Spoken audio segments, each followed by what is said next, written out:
Vamos abrir a palavra do Senhor em Atos 16, versos 19 a 34.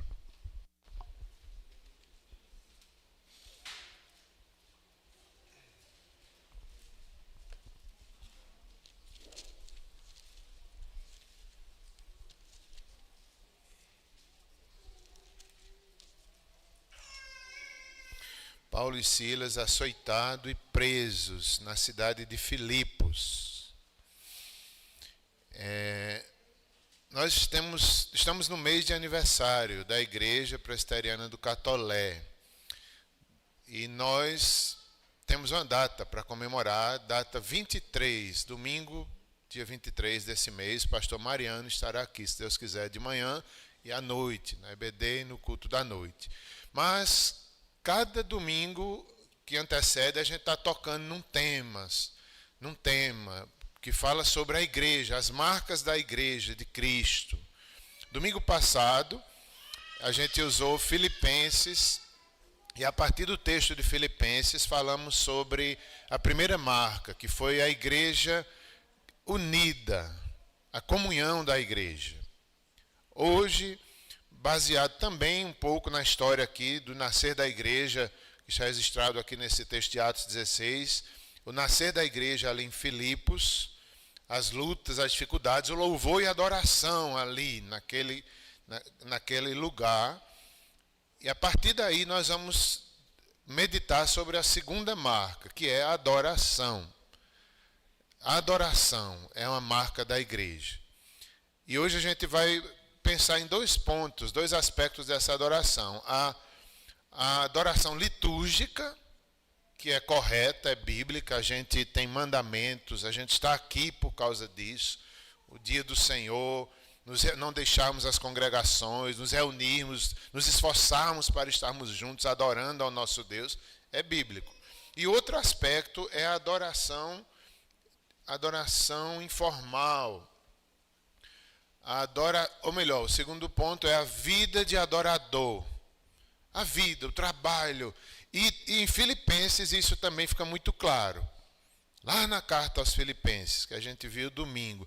O que é adoração no contexto de Filipenses? Uma adoração prática, com a vida deles, o modo que eles agiam, interagiam, aquilo que acontecia na igreja, era um tipo de adoração também.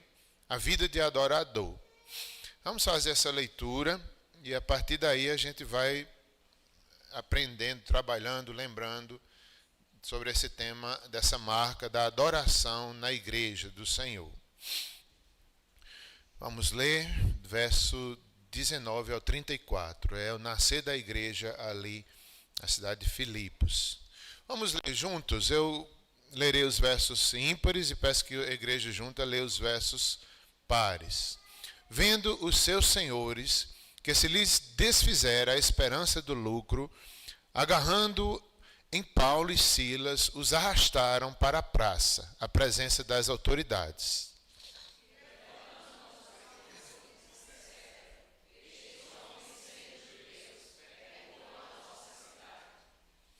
Propagando costumes que não podemos receber, nem praticar, porque somos romanos.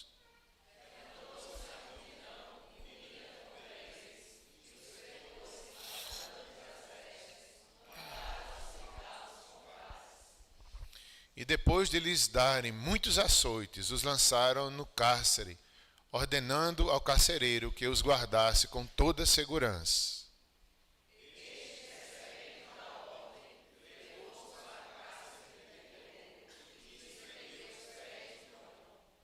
Por volta da meia-noite, Paulo e Silas oravam e cantavam louvores a Deus, e os demais companheiros de prisão escutavam.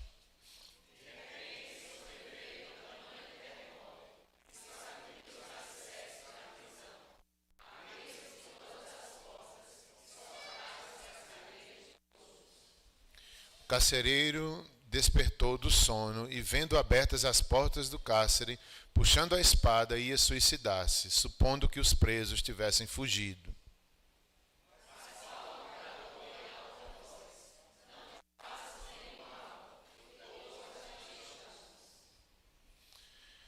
Então o carcereiro, tendo pedido uma luz, entrou precipitadamente e, trêmulo, prostrou-se diante de Paulo e Silas.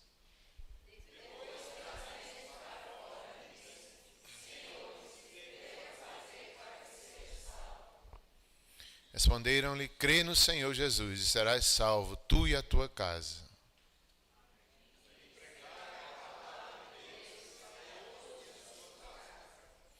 Naquela mesma hora da noite, cuidando deles, lavou-lhes os vergões dos açoites.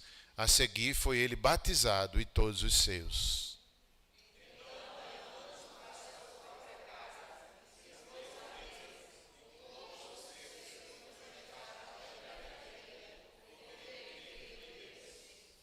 Amém. Oremos mais uma vez. Senhor, ajuda-nos a te adorar, seja no culto formal, seja na prisão, seja no passado que fostes adorado, aqui no presente, até mesmo na igreja futura e por toda a eternidade te adoraremos. Nos ensina a te adorar, nós precisamos da tua instrução, da tua palavra que nos orienta. Abençoa-nos, que essa igreja possa amadurecer na comunhão, que essa igreja possa amadurecer também na adoração. Oramos agradecidos e pedindo que o Senhor nos abençoe nesta noite mais uma vez, por tua graça e soberania, em nome de Jesus. Amém. A igreja de Filipe é um exemplo, uma igreja como todas as outras. Tem algumas características peculiares dela que são tão importantes também a gente ver. Aqui nós vemos que nasce ali uma igreja pequena. Uma igreja pequena, primeiramente, foi um momento difícil para o apóstolo Paulo, porque ele, na expectativa missionária, ele não pensava em evangelizar aquela cidade naquela época. Ele queria ir para a Ásia, onde estava Efésios. Mas o Espírito Santo não permitiu. E ele ficou naquele momento sem saber a direção, para onde ia. E em Troade, à noite, o Senhor deu uma visão, um jovem macedônio pedia ajuda, vem e ajuda-nos. E eles concluem que Deus estava chamando para a Macedônia e era a região de Filipos. E Paulo, obedecendo a Deus, mesmo sem ter uma expectativa nisso, ele vai por obediência. E quando chega ali, Deus faz grandes coisas, é o nascer da igreja. A igreja nasce nesse contexto aqui. Primeiramente, houve a conversão de Lídia, uma mulher. Elas estavam reunidas perto de um rio. Paulo chega, prega o evangelho, Deus abre o coração dela, ela se converte. Depois, essa jovem que adivinhava, ela estava possessa por demônios. E ali ela foi liberta em Filipos pelo poder do evangelho. Depois houve, ou melhor, antes disso, depois da libertação da jovem, Paulo e seus companheiros, Silas, talvez Lucas, Timóteo também, estivessem aí. Esses dois, Paulo e Silas, talvez pela liderança, talvez porque apareceram mais, talvez porque eram judeus e os outros não, eles foram presos de uma forma bem violenta, né? Eles estavam ali pregando o evangelho, mas o povo se sentiu agredido. Aquelas pessoas que ganhavam dinheiro com aquela jovem adivinhadora ficaram sem lucro, então foi um grande alvoroço e eles foram presos como alguém muito mau e até colocado no tronco. Foi difícil nascer da igreja, mas Deus faz ali obras. Ele por volta da meia-noite adora com Silas. Eu acho interessante quando diz os companheiros de prisão ouviam, não é? Eram pessoas talvez que eram malfeitores, mas a Bíblia trata eles como companheiros de Paulo. Não desrespeita eles, mesmo eles ali estando presos. Se tornaram companheiros de prisão. Eles escutavam Paulo cantar louvores e adorar o Senhor. Em meio a isso vem um terremoto, vem um livramento, o poder de Deus se manifesta e o carcereiro pensa que todos fugiram, mas estava todo mundo ali e ele pergunta o que fazer para ser salvo. Naquela mesma noite pregam para a sua família, eles creem, são batizados. Assim era a igreja de Filipe. Nasceu pequena, nasceu pelo poder de Deus, pela intervenção de Deus. E Paulo adora, não de forma litúrgica, mas adora com a vida, adora na prisão. Há um outro texto que eu quero citar brevemente, nós não vamos ler, mas é o Atos 17, versos 16 a 30. Se você quiser dar uma olhada aí na sua Bíblia, eu não vou ler, só vou comentar. Mais à frente, nós vemos aí Paulo em Atenas. Quando ele chega lá, ele vê a cidade dominada por ídolos. E ele vai visitando os altares, vai visitando ali os lugares de adoração daquele povo. E ele vai ficando constrangido. Isso nos mostra que a adoração é comum a todo ser humano. A diferença é a quem adoramos. É a motivação. Que Deus estamos adorando. Todo mundo adora, até o ateu adora. Nós somos seres religiosos. Então a questão é a quem adoramos. É o único Deus, Criador, aquele que sustenta a vida, aquele que nos dá respiração, o Deus desconhecido por eles, que Paulo aponta. É esse que nós adoramos e vocês não conhecem. Então todo ser adora. Na Bíblia nós vemos quando Deus criou o homem para o louvor da sua glória. Já havia adoração, nós somos criados para adorar ao Senhor. Adão e Eva todos os dias falavam com o Senhor. Depois do pecado houve o afastamento, seus filhos vieram, ali Caim e Abel trouxeram ofertas de adoração. Deus recebeu a adoração de um, rejeitou a adoração do outro. Então toda a Bíblia vai mostrando que o ser humano, Deus nos chama à adoração. Chega Abraão, um dos momentos mais lindos de adoração na Bíblia. Né? Abraão ali entrega, adoração é entrega, é reconhecimento de que Deus é o Senhor da vida. Ele entrega o seu precioso filho. E é isso que a gente faz na adoração formal também. A gente está aqui, mas Deus sabe a vida, a situação, a semana. Então a gente está aqui como Abraão, entregando, renunciando, adorando. O culto é algo ativo. A gente está aqui diante desse Deus verdadeiro, único Deus, não de um ídolo. Então a gente tem que ter essa consciência. Estamos aqui como Abraão, estamos aqui como Paulo e Silas na prisão. Então mesmo caladinho, cada um está aí adorando ao Senhor. Nós fomos chamados para isso. O povo é tirado do Egito, a descendência, a gente vê Abraão adorando, Isaac, Jacó, os patriarcas. Eles morrem, Deus dá uma promessa que os tiraria, que eles seriam escravos no Egito, mas que Deus os tiraria com mão forte, os libertaria, e eles adoram no deserto. Deus dá o tabernáculo, um lugar de adoração coletiva. Depois vem o templo na terra prometida. E aí a história sempre, Deus no meio do seu povo, ensinando, revelando-se. O único Deus verdadeiro, até chega Cristo, que é maior do que o templo. Ensina a mulher samaritana que Deus procura adoradores em espírito e em verdade, não mais em tabernáculos ou tendas ou templo de Jerusalém, não, mas em qualquer nação, qualquer povo que por meio de Cristo podem adorar. No entanto, nós ainda no Novo Testamento vimos que o povo tinha um local de adoração. Hoje nós temos ainda, mas lembrando que ele é maior do que o templo. Não é um local, ele é maior do que o local. Nós somos o templo, fazemos parte do templo. Somos templo também do Espírito Santo. Então devemos adorar de forma formal, adorar liturgicamente e adorar também com a nossa vida. Vamos falar um pouco mais sobre essa questão da adoração litúrgica. Biblicamente falando, nós somos herdeiros do culto. Por que cultuamos? Porque a Bíblia aponta para isso. A Bíblia ensina sobre isso. Paulo, falando aos romanos, ele ensinou. Ele disse assim, lá em Romanos, capítulo 9, acredito que é capítulo 9, eu pensei que eu tinha anotado, mas não estou vendo aqui. Acho que é no capítulo 9, diz assim o texto, eles são israelitas. Paulo falando ali do amor aos judeus, do amor àquele povo que tinha pecado, mesmo sendo herdeiros de tão grandes promessas e tão grandes privilégios. Paulo, comentando sobre isso, diz: a eles pertence a adoção. Antes mesmo de Cristo, os judeus eles já tinham o culto, eles já tinham as leis.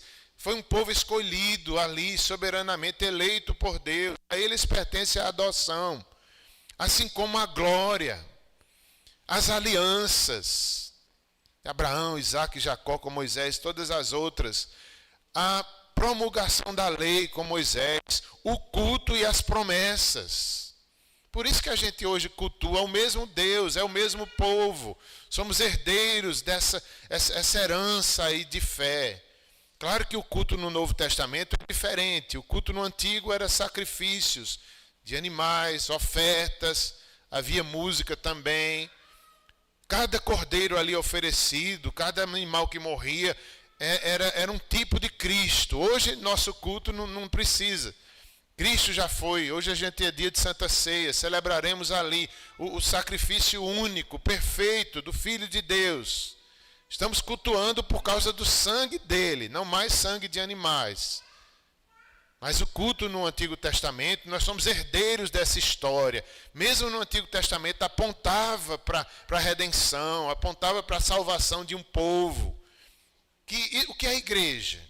Igreja é um povo redimido, um povo perdoado, um povo salvo, que ama, que adora, que reconhece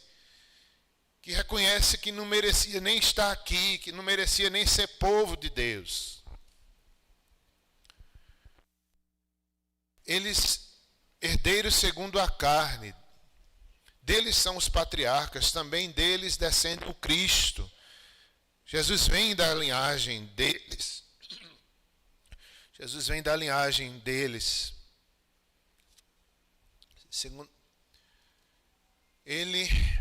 Segundo a carne, o qual é sobre todos, Deus bendito para sempre. Amém. Liturgicamente falando, o que é que a gente faz no culto? A gente lê a Bíblia, lê a palavra, oramos juntos, cantamos. A pregação, sacramentos são administrados com fidelidade, o batismo, a Santa Ceia. Por que a gente faz assim? Porque a Bíblia instrui. A gente vê as ordenanças nas cartas pastorais, nas outras cartas de Paulo, dos outros apóstolos. A gente faz porque a Bíblia instrui. É muito simples o culto do Novo Testamento. É simples. Não há exigências de um templo, de um tabernáculo. Não, é ali na simplicidade da palavra, da presença de Deus, numa música, numa leitura bíblica. Ao ouvir a palavra de Deus é simples, mas é glorioso, é grandioso. Deus prometeu estar conosco. Deus abençoa o seu povo reunido. Nós somos devedores do culto a Deus, da adoração. Formal também. Eu estava vendo essa semana um dos missionários da nossa igreja, pelo que eu estou lembrado, não sei nem o nome dele, acho que é da nossa igreja, dos trabalhos missionários da nossa igreja. Eu vi ele falando sobre como era o culto na igreja sofredora, a igreja perseguida, a igreja, são vários nomes, né, da mesma igreja. E ele dizia que lá, para eles cultuarem, eles têm que cultuar de portas fechadas, baixinho, tem que cultuar baixinho, e marcam o culto por códigos, que eles lá têm e se entendem. Vai ser em tal casa e tal lugar, baixinho, só oram e leem a palavra, ou escutam a palavra, alguma coisa com a palavra. Não tem música, não podem cantar. E o pastor lá, o missionário, ele dizia que para poder cantar, eles vão, eu não sei se é uma vez por mês, ou não me lembro agora, mas eles vão para o deserto, e vai só parte da igreja. Alguns grupos são avisados. É uma escala para poder eles participarem desse culto no deserto. E lá eles cantam. Eles cantam 2 horas. 2 horas de música e cantam. Pelo que eu lembro, cada membro da igreja só participa de 3 cultos, ou mais ou menos, ou 4 por ano, onde eles cantam. E eles dizem, alguém falou que o sonho deles era participar toda semana de um culto que cantasse. Como eles queriam cantar toda semana para Deus. Disse que o pastor, rindo e brincando, ele disse que quando vai pregar nesses cultos, pelo que entendi no deserto, é 4 horas de pregação. 4 horas de pregação. Que eles estão querendo ouvir, né, ali é um momento raro para eles, uma escala para participar dos cultos. E eu fiquei pensando, né, como a gente às vezes não valoriza o culto, ou então a gente não vê o privilégio que tem. Ontem a gente teve reunião dos casais lá na casa de Tarcísio e Cláudia, e houve um momento de louvor. Um grupo da Igreja Presbiteriana Jardim de música estiveram lá, cantaram, levaram instrumentos, e eu lá pensando nisso, eu procurei cantar com toda a força que eu tinha ontem lá na casa de Tarcísio, me lembrando disso. Foram 3 louvores, eles cantando ali, a bandinha, e eu tentei cantar com força, com sinceridade, lá na casa de Tarcísio, adoramos ao Senhor. Eu digo, é um privilégio, às vezes a gente perde a oportunidade de cantar, de adorar. A gente tem música demais, a gente canta demais. Mas para qual Deus nós estamos cantando? Para quem a gente está adorando? Nós lemos a palavra, nós oramos juntos, cantamos louvores, a pregação devemos ouvir, que é Deus falando. Deus fala em toda a liturgia, Deus fala na oração, Deus fala nos cânticos, Deus fala na palavra. A forma mais que Deus fala é na sua palavra, e a partir dela flui em todas essas outras partes. A palavra de Deus deve ser realmente honrada. Batizar as pessoas, tomar a Santa Ceia, tudo isso é adoração litúrgica. O Salmo 63 fala de Davi adorando, ele estava num deserto. E ali nós vemos a intensidade do amor a Deus. Lá ele diz, a tua graça é melhor do que a vida, com reverência, com temor, com amor diante de Deus, com o melhor das suas afeições. O culto também é afeição, é o nosso melhor. É a nossa mais sincera devoção, com temor, com razão. É cantar com toda força, é orar com toda sinceridade, porque estamos diante de Deus. E isso Davi expressa ali no deserto, no Salmo 63. Ele diz, ó Deus, tu és o meu Deus forte. Eu te busco ansiosamente, a minha alma tem sede de ti. Veja a intensidade, é como se ele é tudo na vida dele. Estar diante de Deus, Deus é tudo para ele. A gente precisa dessa intensidade, amar a Deus de verdade. Eu estava tentando um exemplo para falar aqui, não consegui algo melhor, mas eu me lembrei, é como alguém que está se afogando ali num tonel de água, e quando você levanta a cabeça, você respira o ar. É tudo que você precisa. Então nós devemos ter essa intensidade por Deus. Senhor, eu te busco ansiosamente. A minha alma tem sede de ti. Meu corpo te almeja. Até o corpo da gente almeja o dia da redenção. O dia que estaremos para sempre com o Senhor.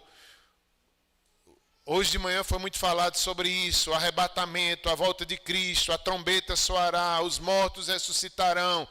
Nós, durante o culto, a gente deve estar lembrando disso. Nosso corpo almeja o encontro com o nosso Criador. Aqui é só um ensaio do grande culto celestial, onde todas as nações, todos os crentes estaremos juntos adorando. Aqui é um ensaio. Nosso corpo almeja a ressurreição, almeja a vida eterna, almeja que Ele volte. Dia de Santa Ceia é para lembrar da volta de Cristo também. Meu corpo te almeja, como terra árida, exausta sem água. Assim eu te contemplo no santuário, para ver tua força e tua glória. Durante o culto, seja ele litúrgico ou na vida particular, nós devemos reconhecer a força e a glória de Deus. Se creres, verás a glória de Deus, disse Jesus a Marta, irmã de Lázaro.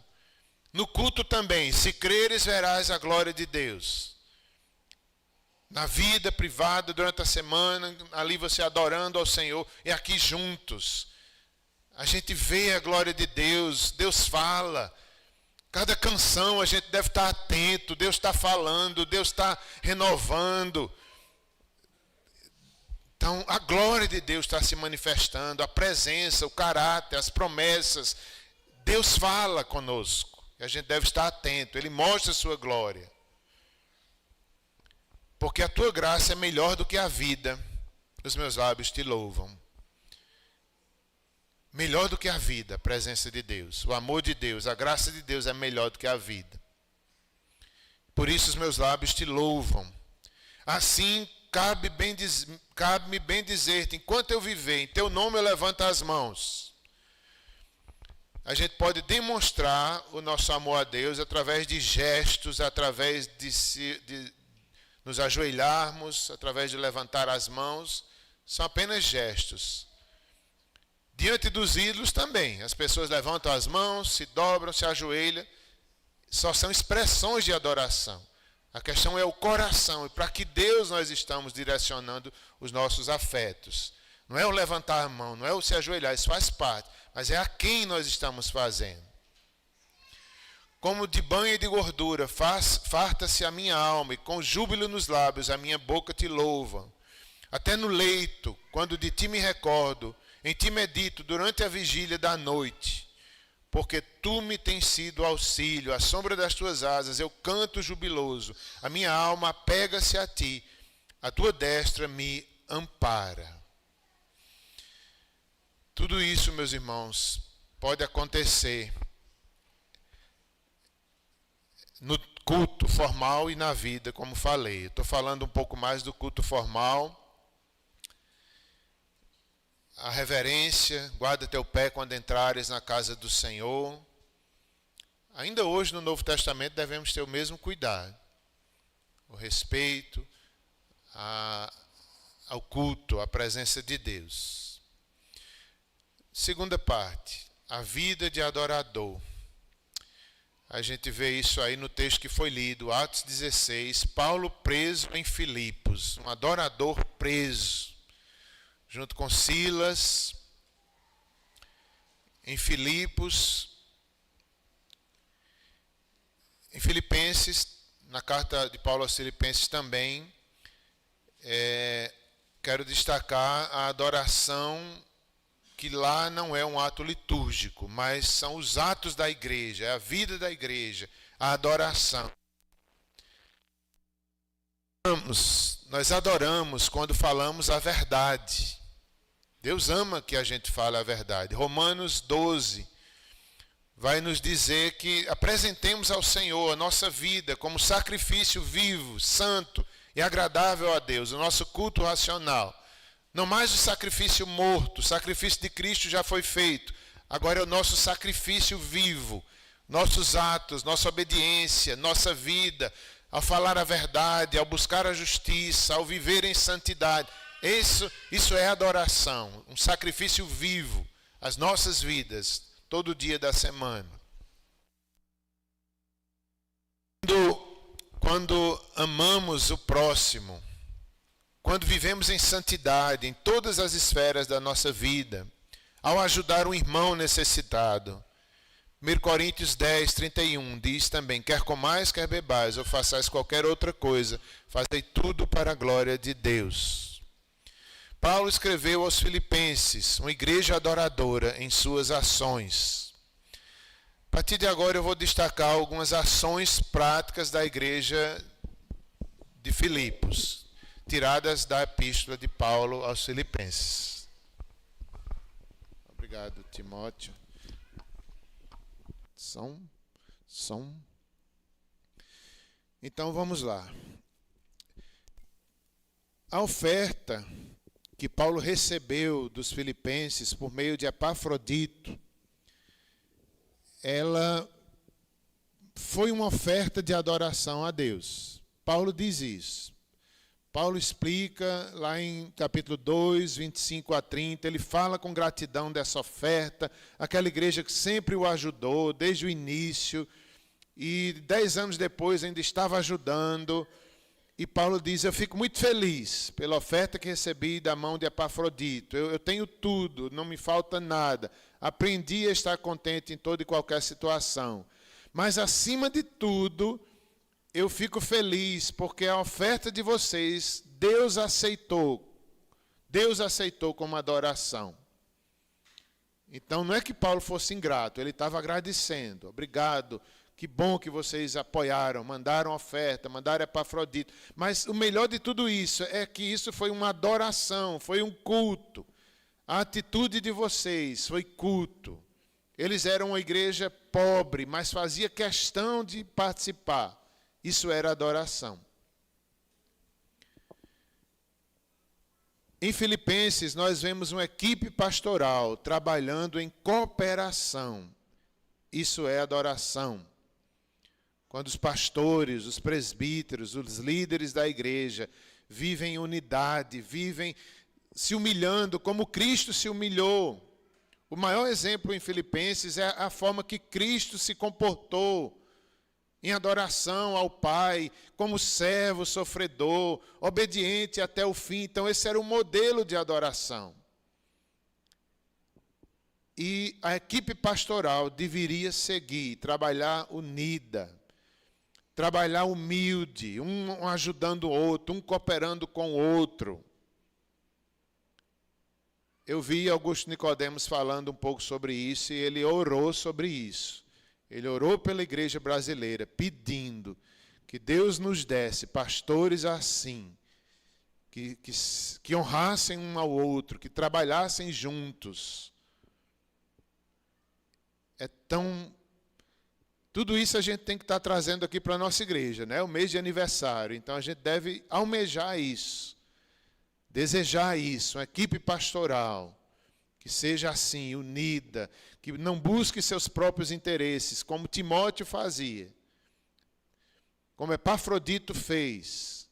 Homens, como Paulo diz, eu não tenho outro como Timóteo, que não busca os seus próprios interesses, mas que ama de verdade a igreja. Isso é adoração prática. Então, isso a gente deve trazer para a gente, né? Para mim, para pastor Érico, pastor Adilson. Tão lindo, sexta-feira, na reunião do conselho. Pastor Adilson que dirigiu a reunião. Faz parte da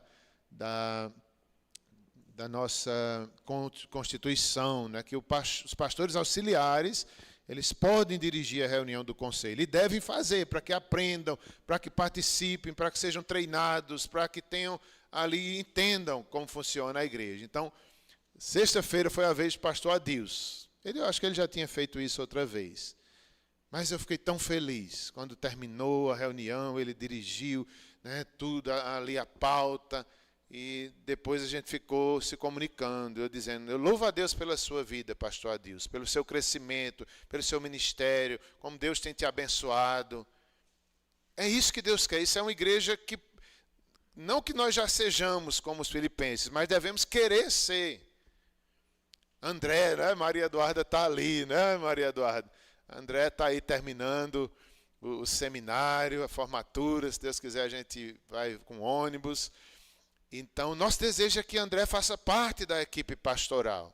Nesse mesmo espírito, ali, né, com humildade, como Cristo, com exemplo. Isso é uma igreja saudável, onde não há competições, ninguém é melhor do que ninguém. Onde se precisar, pastor Flauber pode sair, os outros assumem. Se precisar, se Deus quiser. Não é a igreja de pastor Flauber, nem de pastor Érico, nem de pastor Adilson, nem de pastor André. Qualquer um deles. Todos eles, a igreja só tem um corpo. A igreja só tem um cabeça que é Cristo. Isso é uma igreja saudável. Que Deus nos ajude a sermos assim. Terceiro lugar, aquela igreja de Filipenses, eles tinham um esforço para manter um só pensamento. Isso é adoração prática. É um esforço. Cada membro deve se esforçar pela unidade, pela adoração, para manter a paz na igreja. Pensar em coisas puras, pregar o evangelho mesmo preso, escrever epístolas das prisões, como o apóstolo Paulo fez. Isso é adoração prática.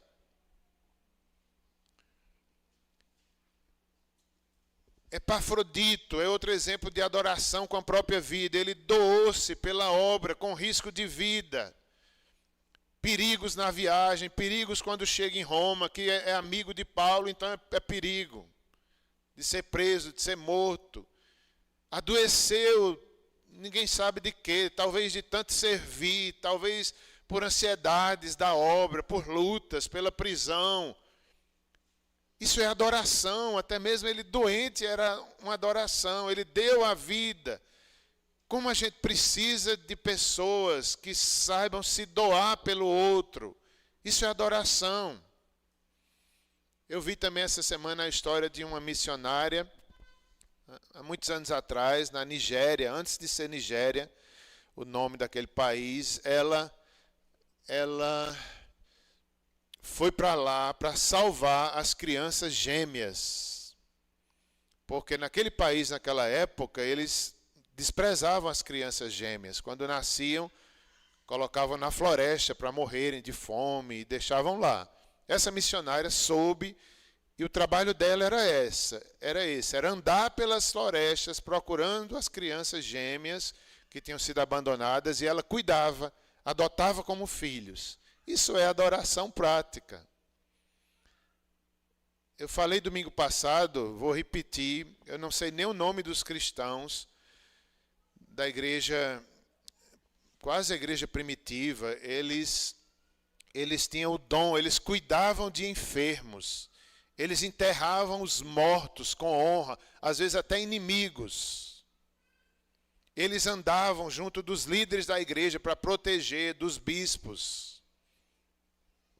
Isso é uma igreja madura, são pessoas que vivem e adoram a Deus com o serviço, com a vida, não só durante o culto, não só no dia do Senhor, mas que sabem que vivem para a glória de Deus, que esperam pelo céu, que sabem que a maior recompensa está no céu. É uma igreja madura.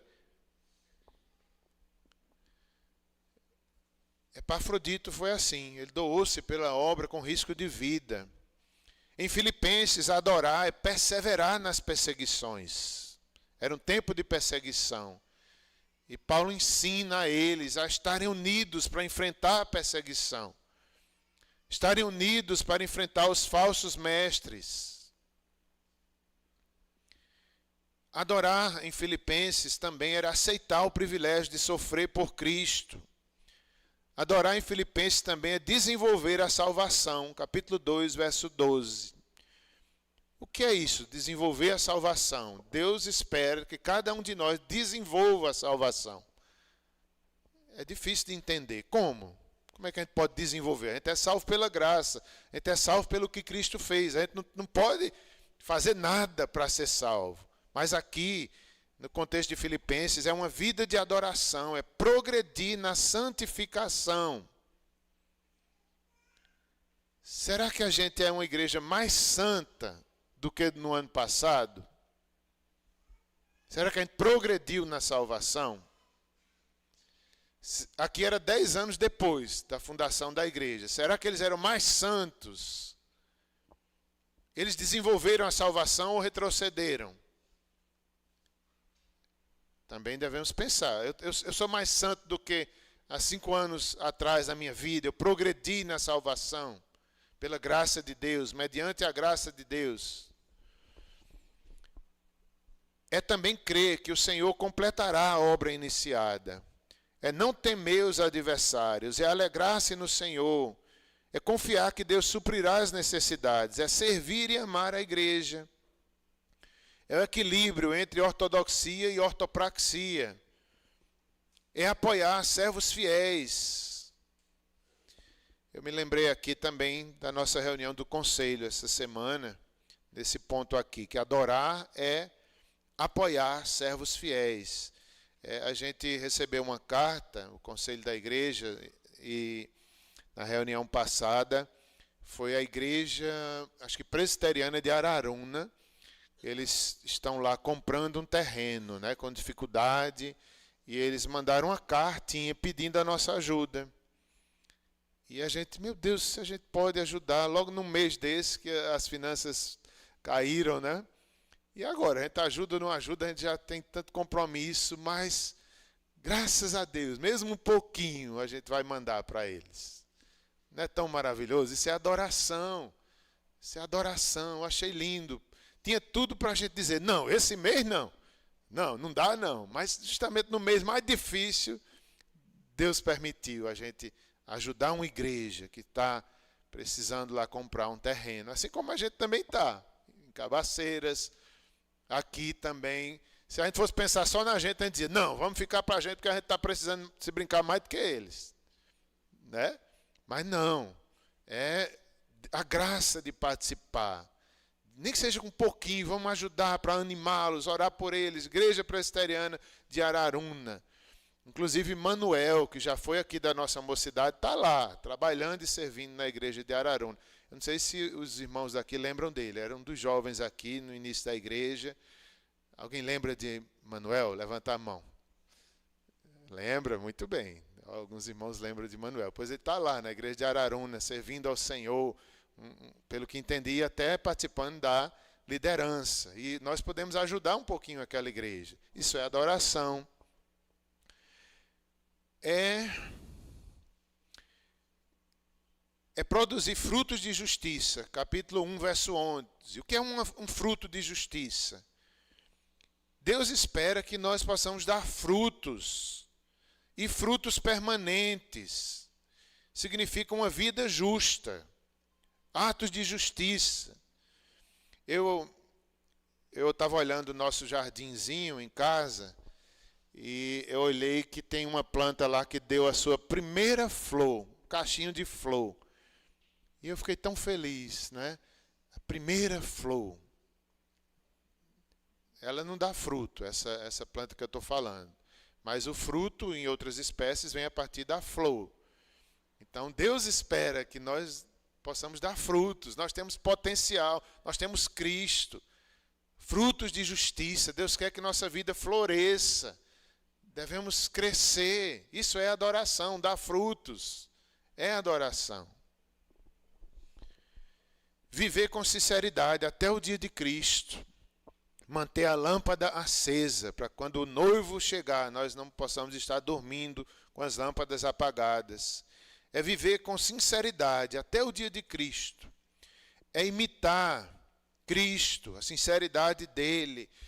É entregar as ansiedades em oração. Isso é oração, é adoração. Onde a gente entrega as ansiedades, confia no Senhor. É também não temer a morte. Isso é adoração. Entregar-se à vontade soberana de Deus. Como foi lá em Troade, registrado em Atos. Então, Paulo está maduro, falando aos filipenses. E ele diz, eu não sei o que vai ser de mim. Eu não sei se eu vou ser solto, se vou morrer, se vou ficar nessa prisão em Roma. Eu quero ir ver vocês, mas eu não sei se eu vou. E ele tinha a consciência. E ele deixou Deus decidir isso. Isso é adoração, quando a gente confia em Deus. Quanto a mim, eu quero ir, eu quero sair da prisão, mas eu não sei. Deus vai decidir isso. E ele diz, eu quero mais é partir, que é incomparavelmente melhor estar com Cristo. Mas, se tem algum trabalho ainda para fazer entre os filipenses e as outras igrejas, eu quero ficar. Então ele deixou Deus decidir. Isso é adoração. É deixar Deus governar a nossa vida. É viver de modo digno. Capítulo 1, 27. Ninguém é digno de receber o Evangelho. Nenhum de nós tem perfeita conformidade com o Evangelho. Mas o Senhor espera que progredamos. O Senhor espera que possamos viver de maneira apropriada ao Evangelho. nesse contexto desse versículo, é estar firmes em um só espírito e alma, é lutar pela unidade da igreja. E em último lugar, adorar, na carta de Paulo aos Filipenses, é estar contente em todas as situações, como Paulo esteve contente na prisão. Contente, cantando, por volta da meia-noite, amarrado num tronco. Isso é adoração com a vida. Vamos nos preparar para a Santa Ceia, fazer uma breve oração. Senhor Deus, ajuda-nos a te amar com intensidade, seja na vida litúrgica, do culto, ou então em tudo que fazemos, Senhor, em todos os nossos atos, com toda a nossa vida. Ajuda essa igreja a ter essa marca. Queremos ser uma igreja adoradora. Queremos também ser uma igreja que se esforça pela comunhão. Perdoa nossos pecados. Nos prepara para a Santa Ceia. Oramos em nome de Jesus. Amém. Convido os presbíteros, convido os músicos também a virem aqui à frente, para que possamos servir a Santa Ceia.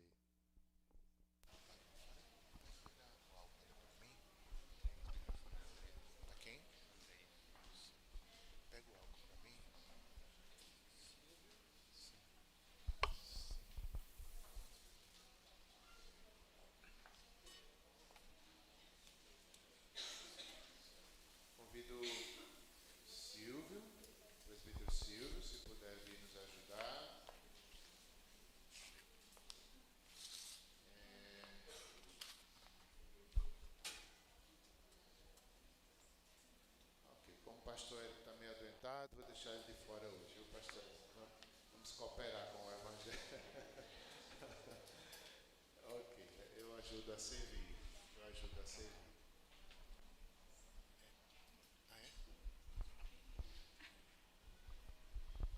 Eu vou abrir um texto aqui de João 11, que foi a aula de hoje de manhã. João 11.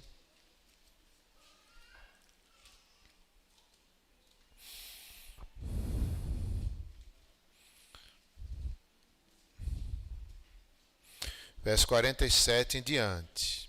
O plano para tirar a vida de Jesus. Evangelho de João 11, 47. Então os principais sacerdotes e os fariseus convocaram o sinédrio e disseram: que estamos fazendo uma vez que este homem opera muitos sinais? Se o deixarmos assim, todos crerão nele. Depois virão os romanos e tomarão não só o nosso lugar, mas a própria nação.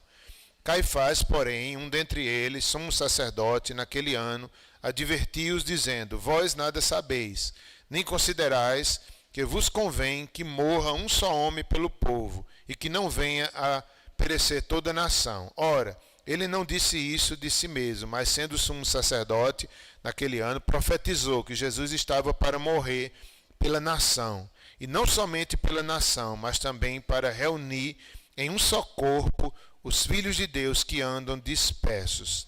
Desde aquele dia resolveram matá-lo, de sorte que Jesus já não andava publicamente entre os judeus, mas retirou-se para uma região vizinha ao deserto, para uma cidade chamada Efraim, e ali permaneceu com os discípulos.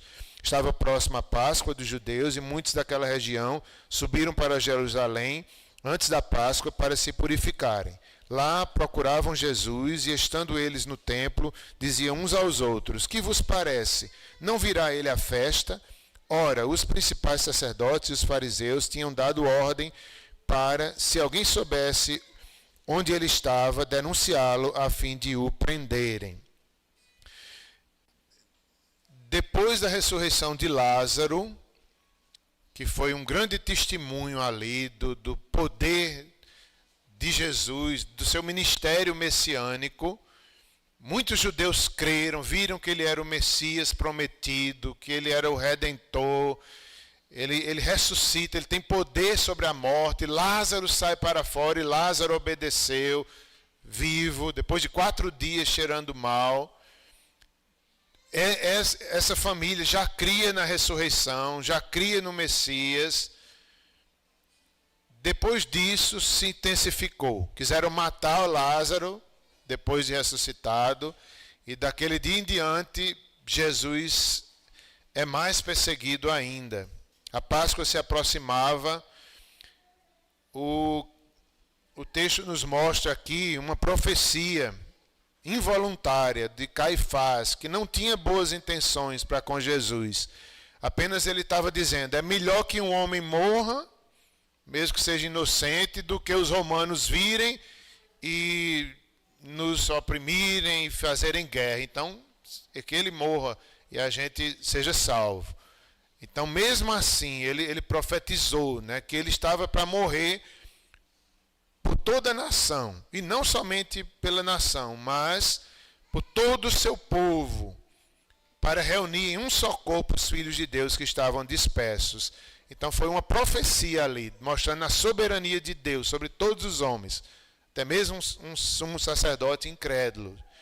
E a profecia era essa, que Jesus morreria para reunir em um só corpo todos os filhos dispersos.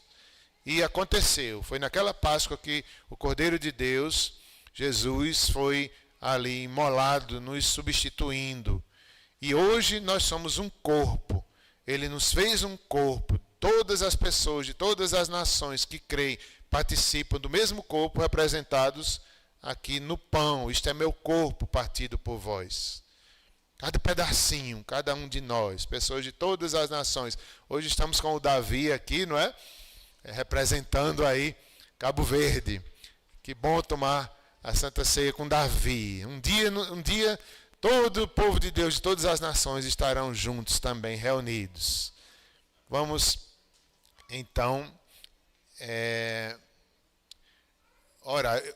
Antes da oração, o pessoal diácono, que traga o álcool, por favor. Eu queria lavar. Está aqui, meu filho? Eu não vi que você botou. Aonde? Ah, tá bom. Obrigado, Timóteo. Que eu tinha pedido a ele, eu pensei que ele tinha esquecido. Obrigado. Vamos fazer uma oração. Senhor Deus, confessamos, Senhor, que somos pecadores, que estávamos dispersos, como diz a tua palavra. Mas o Senhor, através da sua morte, nos reuniu, nos transformou, nos santificou e nos salvou. E hoje, pela fé, celebramos, nos alegramos, também nos arrependemos e comeremos do pão e beberemos do cálice, Senhor. Não somos merecedores em nós mesmos, mas por Ele, pelo amor dEle, pela obra que Ele fez, nós fomos alcançados. Tu és o nosso cabeça. Abençoa teu povo enquanto come, enquanto bebe. Em nome de Jesus. Amém.